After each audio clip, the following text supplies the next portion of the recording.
What happened to Michael Schumacher? And where did this great racer disappear to? How did journalists harass his family? And why haven't there been any new photos of him for over 10 years? I'll tell you the incredible story of his rise and tragic disappearance, and by the end, you'll find out what his current situation is. Childhood. But how did the legend's journey begin? Michael Schumacher rarely mentioned his early years, and his parents, Rolf and Elizabeth, also preferred to avoid the topic. Why? I'll tell you now! All that's known is that Michael was born on January 3, 1969, in the small town of Kerpen, with only 50,000 residents in North Rhine-Westphalia. The Schumacher family lived modestly, and at times, even in poverty. Rolf made a living as a bricklayer and worked part-time as a car mechanic, while his wife, Elizabeth, worked in a cafe. It was Rolf's love for cars and his connection to the local karting club that sparked Michael's passion for racing. The family was practically in debt, sometimes even borrowing from neighbors. Not a pleasant situation. My father loved motorsport, but it wasn't his passion. He just enjoyed tinkering with machines. One day he built me a kart, and we just had fun.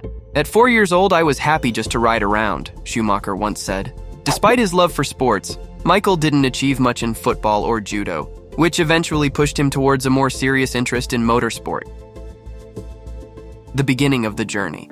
But even here, things weren't easy. At 4 years old, Michael was already participating in kart races, thanks to his father, who worked at the local Kerpen Mannheim club. However, the family's money quickly ran out, and without the help of kind-hearted people, a future in racing might have remained just a dream.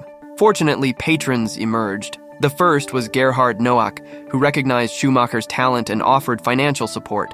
However, Michael's father initially refused, feeling embarrassed to accept money without being able to repay it. But Gerhard insisted and supported Michael's first serious races. I owe almost everything to Gerhard, Schumacher admitted, but even with his help, the road ahead required new investments and support, which came from Jürgen Dilk, Schumacher's first professional manager. Under his guidance, the young driver began to seriously focus on physical fitness and climbed new levels in motorsport.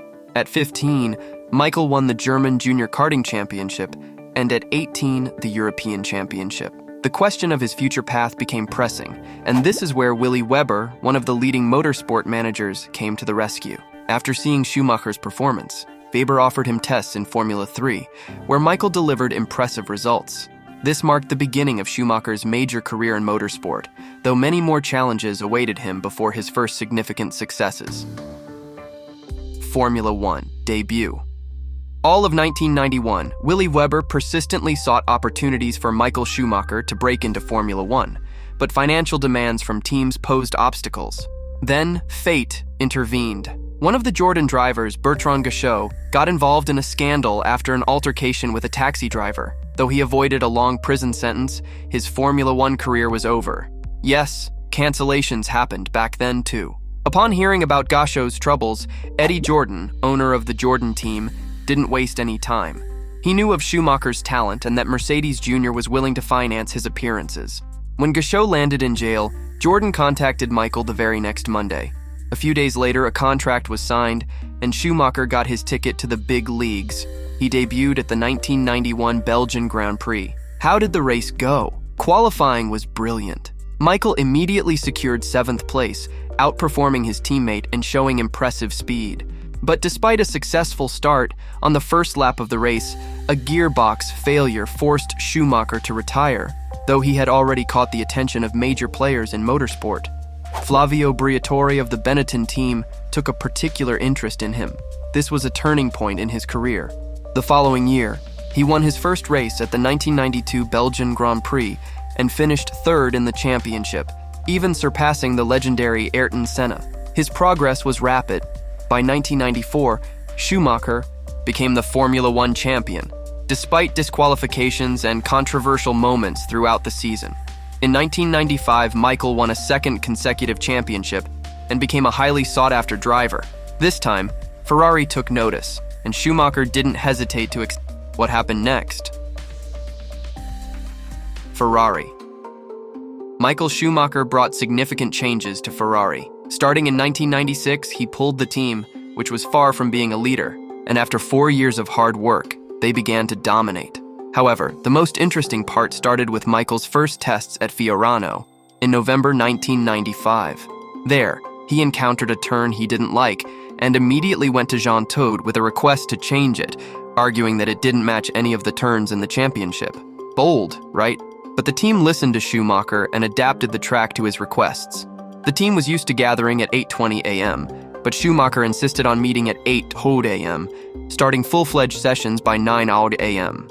This change made Ferrari a more disciplined and focused team. Another moment that showcased Schumacher's character was his refusal to do a show run on light fuel for sensational headlines in Italian newspapers. He insisted on a full fuel load to optimize testing time. In the end, even with a heavy load, Michael set the fastest time, showing a speed that his colleagues at the time couldn't match. Despite his phenomenal speed and ability to influence the team, many engineers claimed that Schumacher lacked outstanding technical skills in setting up the car, but his ability to drive like a metronome, accurately reflecting setup changes, made him invaluable. By 1996, Schumacher had already secured 3 victories and finished third in the championship. By the end of 1999, despite all the difficulties and mistakes, Ferrari and Schumacher began to realize that the next season would be decisive. And it was.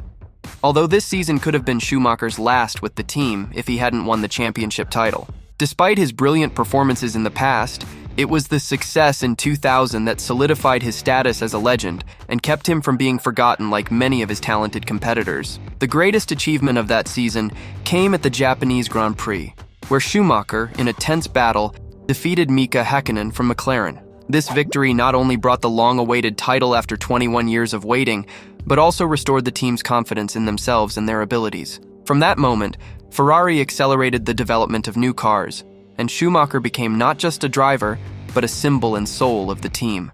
The 2001 season confirmed Schumacher's dominance when he equaled the number of titles held by the legendary Alain Prost. However, it wasn't just victories that defined this period of his career.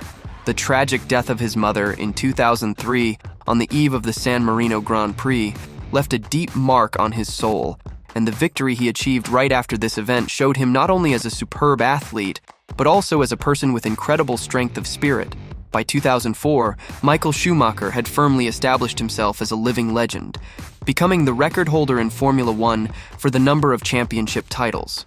His 7th title in 2004 was the pinnacle of his career, and the following 2006 season marked the end of the Schumacher era at Ferrari. He retired from the sport in 2006, leaving behind not just records, but an entire era in motorsport that inspired countless fans worldwide.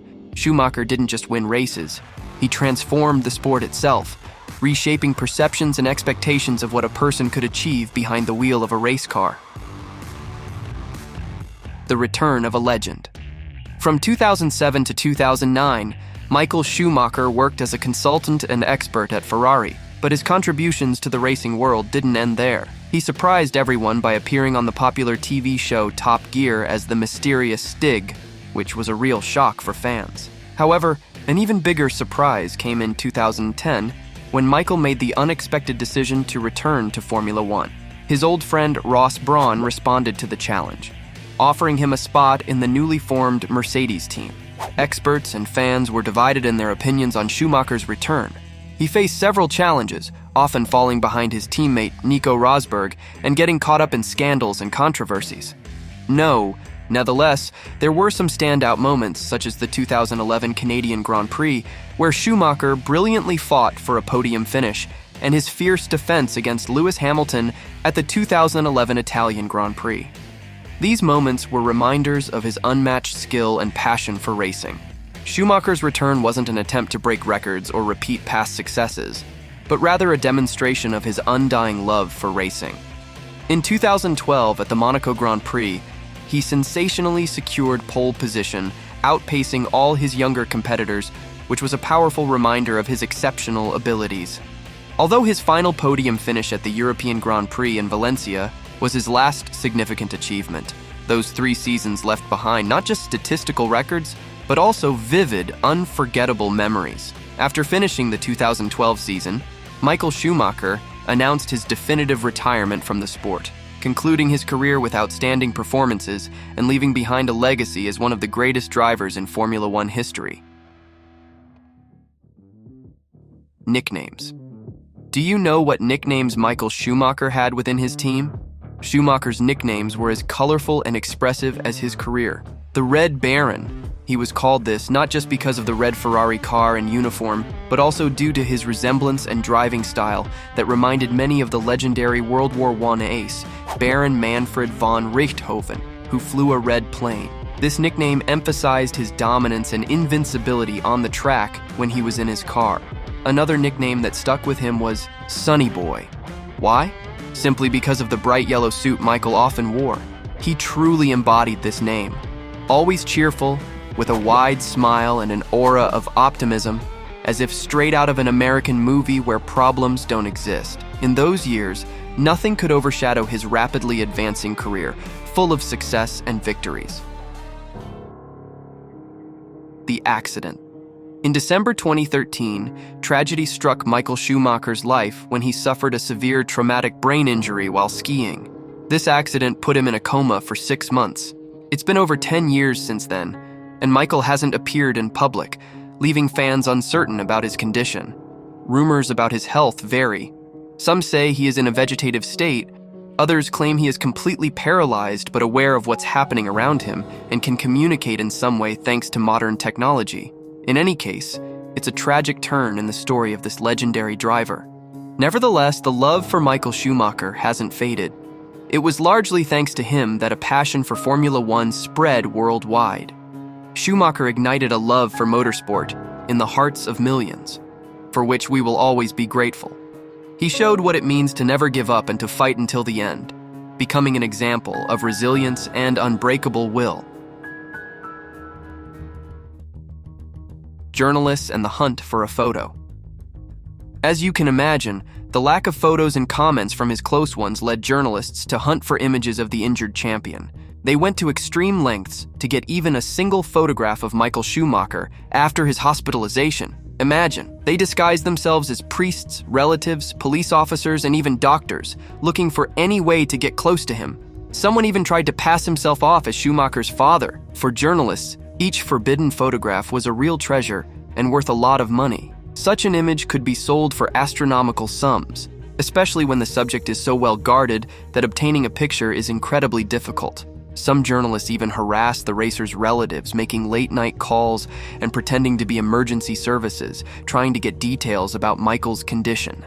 The situation escalated when an employee of the helicopter company that transported Schumacher took a photo of him and sold the images to the media. This person was later arrested and tragically committed suicide in prison. The media, after obtaining the photos, ultimately decided not to publish them, choosing instead to archive them, making them inaccessible to the public. In 2023, a German publication released what it claimed was an interview with Schumacher, his first since the accident. However, it was soon revealed that the interview was fabricated using artificial intelligence. Can you believe it? As a result, the editor-in-chief was fired. So Michael Schumacher continues his fight, perhaps a most important race of his life. Third. There have been reports claiming that Schumacher is paralyzed, moves around in a wheelchair, has memory problems, and can only take a few steps. Others claimed he was going to be transferred to an American clinic in Texas, and that he had lost weight down to 45 kilograms, and his height had decreased by 12 centimeters. However, these claims have been refuted. It is known that Schumacher is currently undergoing treatment at his villa in Mallorca, following the sale of his Swiss residence in Gland, as well as properties in Dubai and Oslo, his private jet, and several cars. The proceeds from these sales go toward his treatment. There is little exact information about Schumacher's condition. In 2023, he underwent a stem cell transplant in Paris, but the results of this procedure have not been made public. Piero Ferrari, vice president of the Italian Ferrari team, recently said, "I miss Michael. We used to meet and share a bottle of red wine together. He loved those moments. Michael was open and easy to understand, but I don't like to speak about him in the past tense. He is still with us, even though he cannot communicate." Michael Schumacher's wife, Corinna, spoke about his strength in a Netflix documentary. "Michael shows me every day how strong he is. We do everything possible to improve his condition and ensure his comfort. I never blamed God for what happened. It was just bad luck. Michael's brother, Ralph Schumacher, also shared his thoughts. I miss my brother. Life can be unfair. Michael was often lucky, but everything changed after the tragic accident. Thank God we can do a lot thanks to modern medicine, but the situation is still far from ideal. I hope Michael Schumacher can win this race too. By the way, if you enjoy interesting stories, can write scripts, edit videos, or narrate clips, join our Telegram bot via the link in the description. I'd love to collaborate. Thanks for watching.